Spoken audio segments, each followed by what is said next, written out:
अच्छा, ऐसा धोखा हमारे साथ किया, भोगोगे तुम। ये जो निकलता है ना भोगोगे, ये अकाट्य होता है।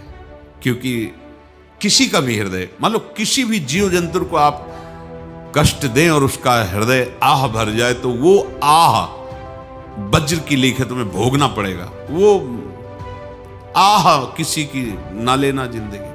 कोई ऐसा कोई आह भर करके कह दिया तुम समर्थ हो, हम तो कुछ कर नहीं सकते, वो अंदर से दुखी, फिर तुम्हारी सामर्थ्य काम नहीं करेगी, मिट्टी में मिला देगी। ऐसा नहीं कि आप जो कर रहे हैं कोई देख नहीं रहा, कोई हिसाब किताब नहीं, जो कर रहे हैं अवश्य में भोक्तव्यम, बहुत सावधान।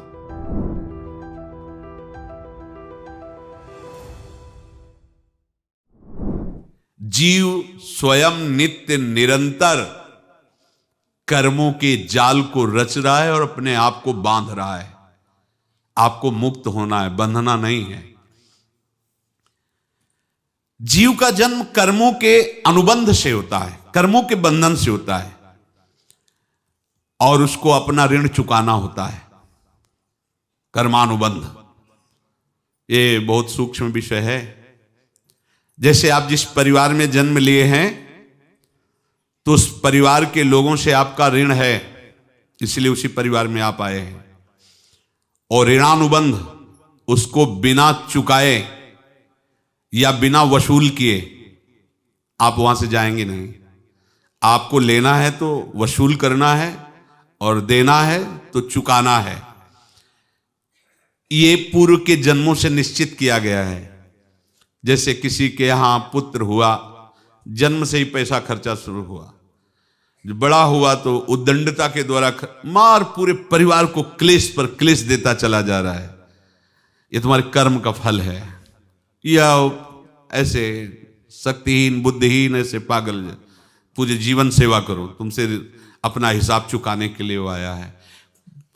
अब परिवार के जो सदस्य जुड़े आके, मतलब पत्नी आते ही पूरी हृदय में आनंद, परिवार में आनंद, और जीवन भर वो आनंद ही सुख देने के लिए उसका जन्म हुआ। वो अपना ऋणानुबंध मुक्त, और आते ही भयंकर क्लेश खड़ा कर दिया, बीच में दीवाल और झगड़ा वैसा, फिर अतरे दिन मारपीट शुरू, कलह अशांति, पूरा जीवन नरक हिसाब करने आए।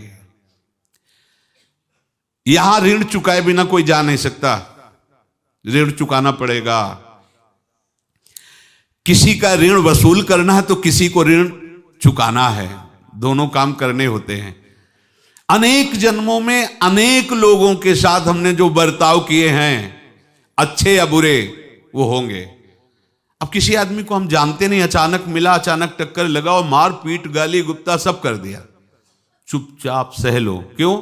ये आपका हिसाब है, पूर्व का हिसाब। हमारा उससे कोई द्वेष नहीं, कोई संकल्प नहीं। अचानक घटना घटी और हमसे द्वेष करने लगा, हमें पीटने लगा, हमें गालियां दे, ये हिसाब है, चुपचाप सह जाओ। अपने घर का भाई ही भारी दुश्मन बन गया और क्लेश दे, हिसाब है। एक प्रभुदत्त ब्रह्मचारी जी की वाणी में पढ़ा था, एक महात्मा जी भ्रमण करते थे, तो उस समय असरफियां चलती थी, मोहरे असरफियां, तो उनको भेंट में देते लोग। तो या तो ठाकुर सेवा में लगे तत्काल, या संत सेवा में तत्काल लगे, उसका संग्रह करके डोलना ये ठीक नहीं है। बैरागी के लिए सिद्धांत में ये ठीक नहीं है। तो जब 2, 4, 6, 8 ऐसे मोहरे हुई, तो उन्होंने विचार किया कि और भ्रमण करके जब काफी मोहरे हो जाएंगी तो प्रयागराज में जब कुंभ पड़ता है, एक बार पूरे सब अखाड़े के संतों को, अलग अलग संप्रदाय सब संतों को बुलाएंगे और सबको पुआएंगे। अब साधु है तो यही विचार करेगा, और क्या विचार करेगा। तो उन्होंने ऐसे डंडा बनवाया, बेंत, जो ऊपर से चूड़ीदार और भीतर पोला, और मोहरे उसमें डालते गए। और भ्रमण, जहां जहां श्रद्धालु भगत थे सबके यहां जाना, और इच्छा रखना कि एक मोहर तो दे दे दक्षिणा में। कामना कोई भी हो वो बांधती ही है, ध्यान रखना। इसीलिए प्रभु जो चाहे वो करे, अपनी चाह नहीं रखनी चाहिए, अपनी चाह प्रभु की चाह में मिला देनी चाहिए। धीरे धीरे वो छड़ी भर गई। भ्रमण करने वाले महात्मा चूड़ी लगाई, इंतजार करते रहे। जब प्रयाग का कुंभ पड़ा तो चले। तो रास्ते में एक गांव में पूछा जाता है, जैसे कहीं रुको कि कोई श्रद्धालु ऐसा है जो संत सेवी है। तो कुछ लोगों ने बताया, हाँ एक परिवार है बहुत संत सेवी है और आपको मिलाते हैं उनसे। आइए महाराज, घर में रुका। खूब अच्छा हलवा पूड़ी पवाया और जो घर के मालिक थे चरण दबाए। चरण दबाते दबाते उनकी दृष्टि पड़ी उस डंडे पे। इतना मोटा और ऊपर से कुछ चूड़ी सी भी नजर आ रही, इस डंडे में तो कोई रहस्य है ही है। अब महात्मा जी को खवा पिला के सुला दिया। महात्मा जी जब सो गए तो पत्नी से धीरे से कहा, वो डंडा लाओ बाबा जी का डंडा। वो चूड़ीदार जो ही खोला पलटाया तो सैकड़ों मोहरे। ऐसे संत रोज पधारे भगवान, तुम आनंद हो जाए फिर क्या। पत्नी से कहा, नाप के कंकड़ लाओ। वो तो महात्मा जी तो खाए खीर पूड़ी, आराम से सो रहे। रात में पूरी प्लानिंग करके उसमें कंकड़ भर के चूड़ी लगाकर सिराने रख दिया, सारी मोहरें हटा ली। महात्मा जी आराम से छड़ी उठाए तो वजन पक्का। वैसे बड़े लोग चतुर होते हैं, पर ये नहीं जानते कि कर्म कितना भयानक होता है। और उनकी कोई संतान नहीं थी, पर धन में इतना प्रेम उनको था। बहुत सावधान। साधु महात्माओं के पास जो अर्थ है, गृहस्थी अगर आता वहीं से है, पर अगर उसको जोर जबरदस्ती या किसी छल कपट से, तो वो उसका विनाश ही करता है। आज तक का प्रमाण है। अब उनको ये भाव पता नहीं होगा, या पता होगा तो लोभ के कारण वो उसको मान नहीं पाए होंगे। महात्मा जी गए प्रयाग में, किसी अखाड़े पर रुके और वहां प्रार्थना की कि कल जो है संपूर्ण अखाड़ों का निमंत्रण किया जाए और सब संतों को भोग पवाया जाए और उनको दक्षिणा भी दी जाए। महंत ने सोचा कि बहुत बड़ा है तो उत्सव है, क्योंकि प्रयाग में कितने हजारों संत महात्मा सब। तो उनका महाराज बोरों इसमें चीनी और टीनों घी लगेगा, सब व्यवस्था। बोले आप मंगाइए, एक एक हिसाब हम करेंगे, हमारे पास सब व्यवस्था है। बोले कुछ तो पहले दे दो, वो इकट्ठे देंगे हम। उनको था कि अगर हम छड़ी खोला और दो चार मोहरे दी, किसी को पता लग गया तो गड़बड़ हो सकती। बोले हम भंडारे के समय आखिरी में सब कुछ आपको दे देंगे। ठीक है। वो अपने पास से पैसे लगाकर खूब जितना सामग्री सब लाए, लाखों की, और सब संतों को निमंत्रण कर दिया।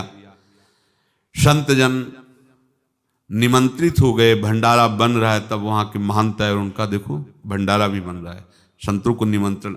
अब आप अर्थ की व्यवस्था कीजिए, क्योंकि इतनी बड़ी हमारी सामर्थ्य नहीं थी जितना हमने किसी तरह हमने व्यवस्था की। अब मुझे अर्थ चाहिए, तभी आगे की व्यवस्था बढ़ेगी। संतों को दक्षिणा देंगे और जिनसे अर्थ लिया उनको दे। देखो रसोई बन गई है सब।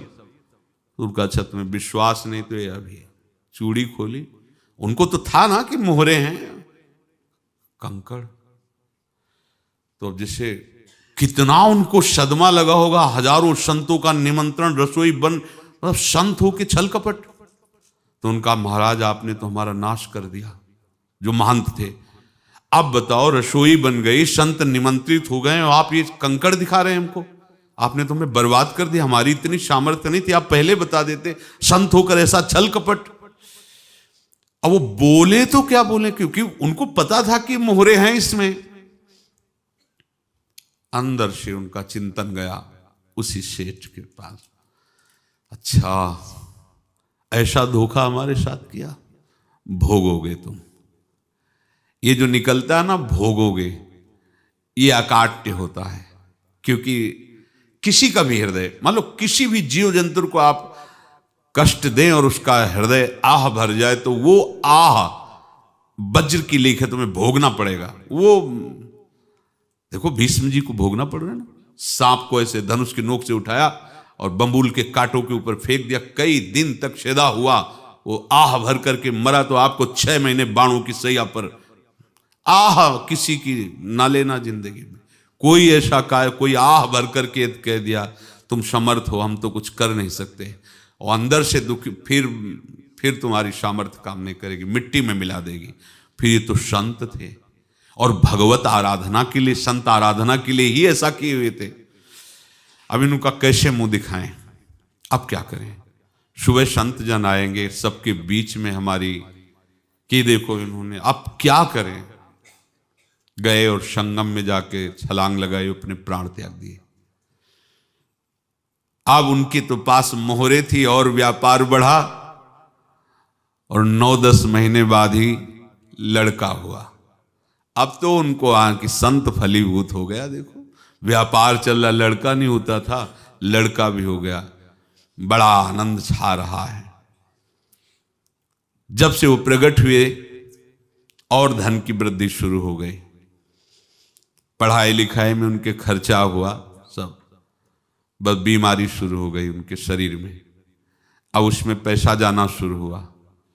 इतने आसक्त तो वो दोनों हो गए कि कुछ भी हो, व्यापार ठप, संपत्ति बेचना शुरू। तो उन्होंने कहा कि बेटा मैं क्या कर सकता हूं तुम्हारे लिए। बोले हमारी अंतिम इच्छा है प्रयाग चलो, और जितने प्रयाग में संत महात्मा सबको एक बार भंडारा करवाओ, हमारी इच्छा अंतिम है, क्योंकि अंतिम यही इच्छा थी। तो बोले अब ज्यादा संपत्ति तो नहीं रह गई, तो बोले घर बेच दो, मेरे लिए ही तो है, बेच दो। मुझे लगता मैं बचूंगा नहीं, पर मेरी अंतिम इच्छा पूर्ण कर दो। घर बेच दिया, जेवर बेच दी। वहां गए, जब संत सेवा की तो बोले मुझे संगम तक ले चलो। संगम तक ले गए और बोले समझे तुम चुराए थे और हमने उसको छीना है, कुछ नहीं रह गया तेरे पास कुछ, अब केवल ममता और आसक्ति में जलकर मर और नरक प्राप्त कर। मैं वही महात्मा हूं जिसकी तूने मोहरे ली थी, शरीर छोड़ दिया। महात्मा को जन्म लेना पड़ा और इनको दुर्गति भोगनी पड़ी। ऋणानुबंध होश में, ऐसा नहीं कि आप जो कर रहे हैं कोई देख नहीं रहा, कोई हिसाब किताब नहीं, जो कर रहे हैं अवश्य में भोक्तव्यम, बहुत सावधान। अनेक जन्मों में अनेक लोगों से जो कुछ लिया दिया है, इस लेने देने को मिटा देने के बाद ही तुम मुक्त हो गए। इसीलिए एक उपाय है, लेना न देना मगन रहना। क्या? मालिक को समर्पित हो जाओ, मालिक को अपना माना हुआ समर्पित कर दो, खत्म। अहम त्वाम स्वरूपापेभ्यो मोक्षयिष्यामि, सब खत्म। आगे पीछे लेना देना सब खत्म। एकादश स्कंद में भगवान श्री कृष्णचंद्र जी ने कहा जो मेरे